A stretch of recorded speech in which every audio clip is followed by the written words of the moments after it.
Ms. Flink is the CEO of The Family Place, a nonprofit helping victims of domestic violence in North Texas. Ms. Flink, thank you so much for your commitment over the last 30 years to helping our community. Thank you. I appreciate that.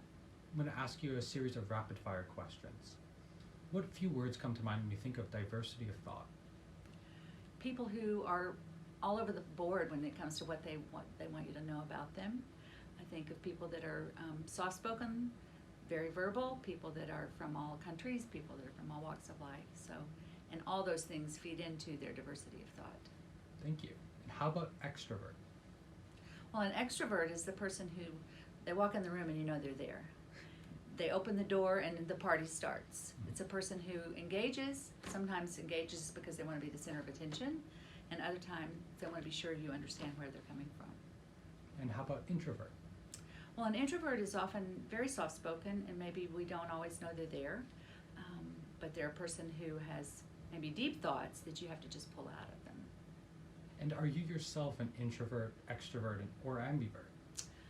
I came out of the womb an extrovert. What tools does the Family Place provide for survivors to adapt? Well, we do individual support. We have support groups. We try to let them tell their story and always do not judge where they're coming from because their experience is theirs. And if they've made mistakes along the way, you still can't change that, so we take and build on their strengths. Thank you.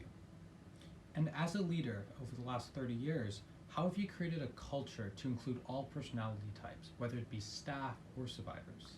Because the Family Place is such a diverse organization with race, gender, creed, everything about that, age diversity, as well as education. We have all walks of life in the education arena. We really try to meet every person where they are and value everyone's opinion. So though we may have a hierarchy in the workplace as far as leadership, and then you have reporting structures and line staff, we really try to say, speak your mind, speak your truth, share your story. Every idea is very important, and that really does help because some people who feel like they maybe aren't masters in social work and they have a high school degree and they're a cook in the kitchen, they're still very important because they observe things that can improve the workplace just like a person who has a master's level. And for these people who have observed, have you seen notable change over the years?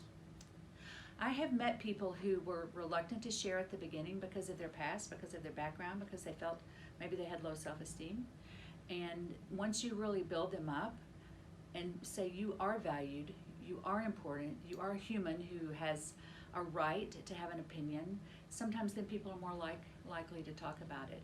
Because we do live in a world where hierarchy is important and people figure out what their space is supposed to be like and how they're supposed to behave based on the hierarchy that came from their life, their background, their home, their family, their culture, whatever their lifestyle might have been. And so people sometimes feel like they have to behave a certain way because of where they are kind of in the pecking order.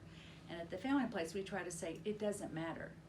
If you have a passion to do this work, share your passion and share your thoughts. Thank you so much for your time and perspective, Ms. Flink.